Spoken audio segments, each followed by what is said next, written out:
What's up, everybody? Today we're doing another Q&A. It's been a year since my last one, and this all comes from my Discord server. First, I have to say that I'm sorry for my voice. I have a little bit of a nose cold thing, so I sound not my usual self, but that's okay. I'm here. One of the reasons why I've been a little bit slow, I guess, in making videos and pumping out new songs, like vocal songs, singer-songwriter stuff, is because I've been spending, well, I'm done it now, but I spent the last 6 months cleaning up a whole soundtrack that's about 2 hours long for a video game that I can't talk about yet. And by cleaning up, I mean going into literally every single song, changing out the string libraries, replacing the string libraries with another one, kind of remixing it from the ground up based upon that, but also running into roadblocks that I couldn't quite mix from the ground up. I had to kind of merge new stuff to old stuff. Anyway, very long story, but it's done. It's turned in, and I just received word from the developer this morning that they like the improvements. So hooray, I've done my job. We'll talk more about that in a moment, but I figured it would be a really cool thing to do a Q&A with people on my Discord server. So, by the way, quick plug, Discord server's the link down below. You can join in. It's just a community surrounding my music and music people and all of that good stuff. But I got a few questions about this process. The challenge is that I'm not allowed to share much about the game itself because it's pretty much under wraps. It hasn't even been announced yet, but it will be within the next couple years. And I said that's the truth. It's going to be a couple years. I reached out to my Discord and I said, hey, this is what I've been doing. I've basically been overhauling the soundtrack to the best of my ability because I wanted things to be consistent.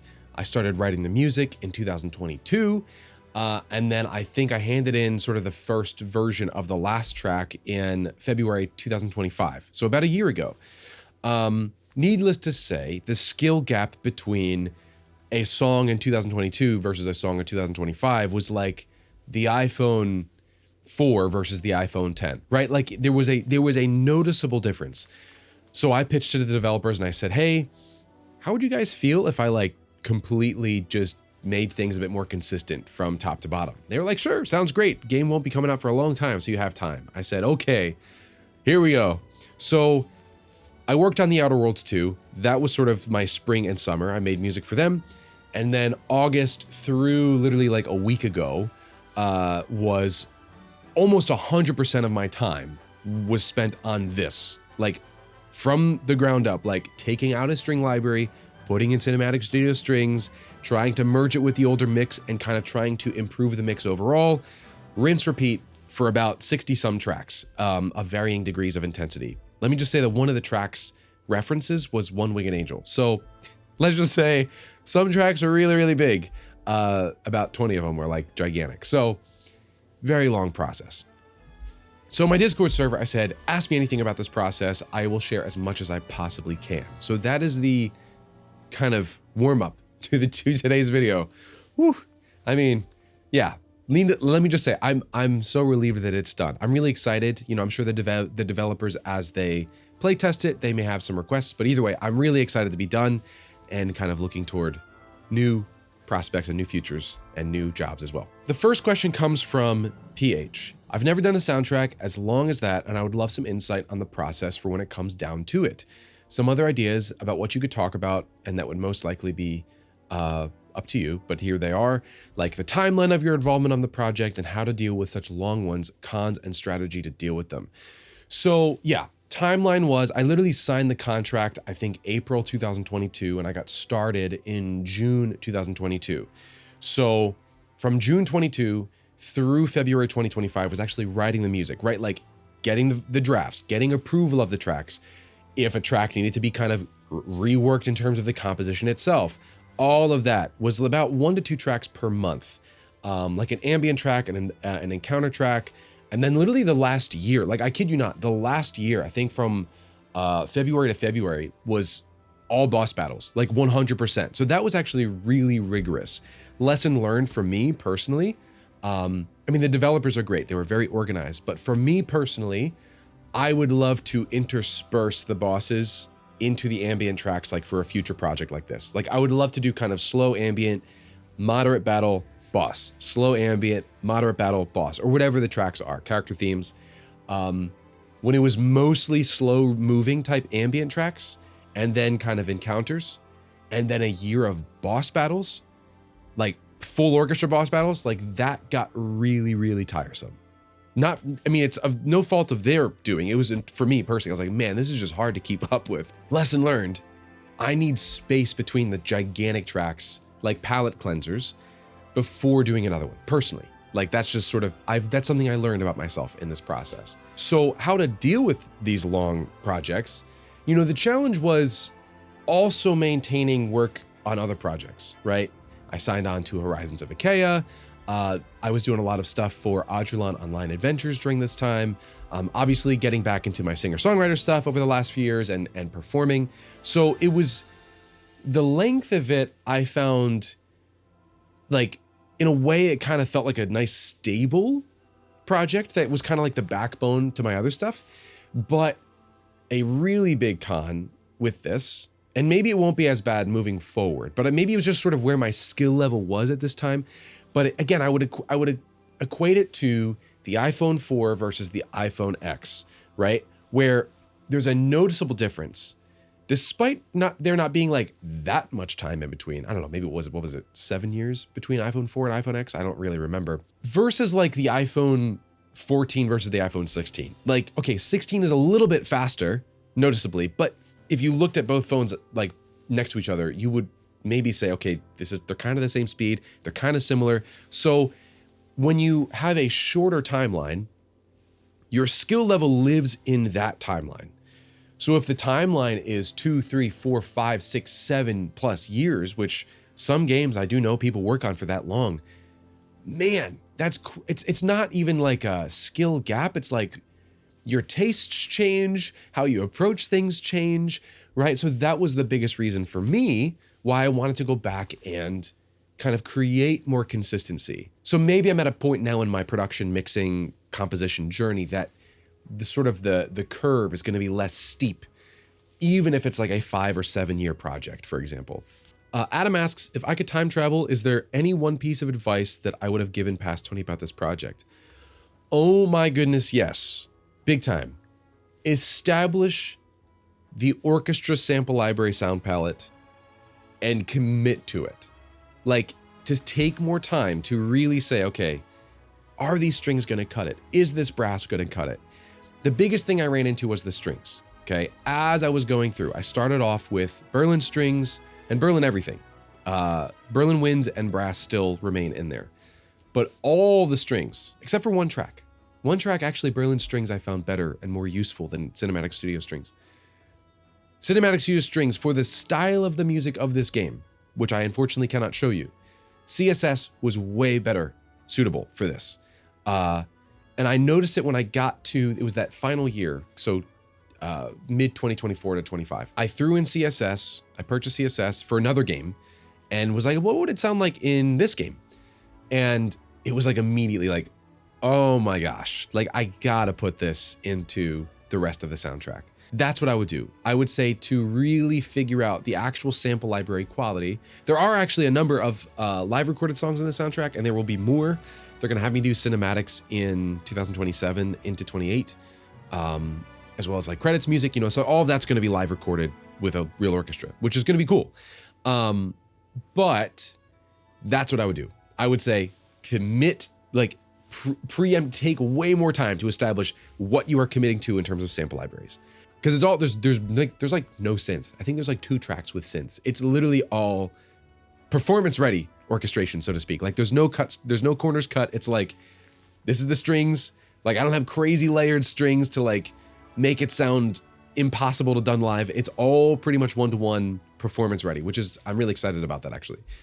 Adam also asks, from what you've said here, you've done the entire path from first concepts to finished mix yourself. If time demanded it and or budget allowed it, which tasks would you be most eager to outsource? All right. As much as I love mixing now that I've gotten better at it, as much as I teach mixing and I'm confident in my mixing for the most part, when I hear this music again in 2028, I may revoke this statement. But for now, I will say I'm decent with these mixes. Like I'm comfortable with them. They're good enough, so to speak. I'm always getting, you're always getting better at stuff. So it's tough to kind of listen back at older stuff and say, it's not as good as what I can do now. Mixing would be the first thing, easily. Because the more I've done it, the more I've realized a couple things. It is a true skill in itself, especially when you're dealing with the difference between like music that's sort of written through the mixing, maybe like electronic pop music or EDM, where the mixing is almost inherent to the composition, versus orchestra music, where it's like, this is the composition, this is the mix, right? You could have 3 different people mix the same orchestra track, and it's going to sound a little bit different from person to person, but the composition and the colors of the composition really won't change that much, because it's like, these are the bassoons, these are the strings. It's all very authentic in that way, so to speak. So I personally would love to outsource the mixing for that, because it truly is its own process and its own time-consuming process. So I could have more time spending on actually writing and producing the virtual orchestra or live recording or whatever it is. The second thing would be, because I know the music so well, and it's hard for me to say these elements have less importance than these elements. When I'm writing all of these very contrapuntal parts, this music is all very contrapuntal. In fact, one track has like a Jupiter Symphony type moment where there's like 4 different themes happening at the same time. Stuff like that can be a nightmare to mix. I would love to be able to give that to someone else more frequently, so that they can just listen to it with their ears and I have no bias with it. It's just they're taking care of it. Boom, I move on, right? The mixing in this kind of final cleanup process became a real challenge, only because I was running into old mixes that I didn't want to change altogether, right? The developers approved the first one, so I didn't want to just completely undo the old stuff from 2022 or 23 or whatever. So I had to kind of enhance it and bake new stuff into it. So this final 6 month kind of polish pass was really at times a hair pulling process. I was like, I am losing my mind with this. I had a good friend of mine, Joël Dollier, many of you maybe know him and his YouTube channel, kind of review this as I was going through. I'm like, dude, I just need ears. Like I'm losing clarity with all of this. So that was very, very helpful. That was very, very helpful. I'm very grateful for him. PH asks a more specific question that I thought of this morning. With projects that span a couple years, how do you keep the soundtrack consistent, both on the technical aspects, such as VSTs and mixing, and the artistic one? You've probably grown as a composer, maybe not using the same composition technique, you don't like the same chord progression, and so forth. Especially because looking back at music I did 4 years ago, it sounds so bad, which is a good thing, but I can't imagine myself releasing it today. Yeah, let's start with that final point. I would put it similar to our skill gap gets less and less the longer we do things, right? So if I listen to something I did at 2018, it would have been vastly worse than something from 2020, and exponentially worse from something from 2022. But if I look at something from 2024 to 2026, the skill gap isn't that much different. It's different. It's noticeably different. I've learned even the last 6 months as I did all this. I was like, oh my gosh, I would love to kind of do like a second pass, but then I would probably learn something more, which would lead to a third pass, which then I would learn something more. So like eventually you just have to let it go, right? Which is hard. It's really hard. In fact, I spent 2 weeks off, and the entire 2 weeks I woke up every day saying like, oh, I just want to tweak it more, but I wasn't going to let myself. How to keep it consistent? I mean, something that I will probably do this even for future soundtracks that are big like this, is to get the stuff to about 80%. So when you turn in the track for the first time, don't call it 100% final, right? Don't prevent from there to be any headroom of improvement. Getting the cues to about 80, 90% done. This way, when you're done writing everything, you go back and you just add that little bit of polish, that little bit of almost like you're effectively mastering it at that point. Yes, it's like you're going into the mix projects, but at that point you're doing big, broad strokes of kind of consistent cleanup. And in fact, when I actually really truly started mastering it, right, I had all the exports and I had it in a single project file to master it all. That's when I heard even more mix things that I needed to tweak. So that was like, I thought I would be done by Thanksgiving, but it was like, nope. I'm going through Christmas. I'm going through New Year's. I went through January pretty much because I was going through these masters and I was hearing these little things that I couldn't do on a mastering level. So I'd have to open up the project file again, fix that, go back to the mastering file, listen to everything again, right? It was very time consuming, very, very time consuming because I had to do other jobs at the same time, right? Like at this point, they paid me everything I basically back in 2025. They paid me up. I was done. All of this was for just purely artistic integrity and like wanting it to be rock solid, top to bottom. But again, I'll probably listen to this in a couple years and say, oh boy, I would love to change X, Y, and Z. But yeah, absolutely. Artistic techniques, composition techniques. There was stuff as I was sort of trying to improve these mixes, make them better and more consistent. I was like, if I change, like some of these mixing little things that I was noticing was actually more of an arrangement issue. Like I overlooked a really dense kind of muddy little kind of bass low end arrangement thing. And I was like, well, but they approved that arrangement, so I left it in. So that kind of stuff where most people probably won't even notice because they haven't been living in the soundtrack for 3 years, 4 years almost. But for me, as I was listening back to some of those older things, those older cues, I was like, boy, it's less of a mixing problem and more of an arrangement problem to improve it in the way that I wanted to improve it.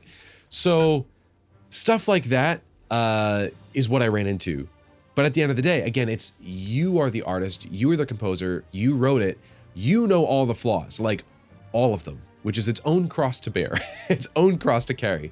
But most, I would say 99% of the people out there listening to it, especially in the context of gameplay, they will not notice those little things that maybe you're not crazy about. Maybe now you'd make the strings a little less airy, or maybe now you would scoop a little less low mids, or maybe now you'd bring up a little bit more bass. Most people will not, I promise, they will not hear that. And I have to tell myself that all the time, right?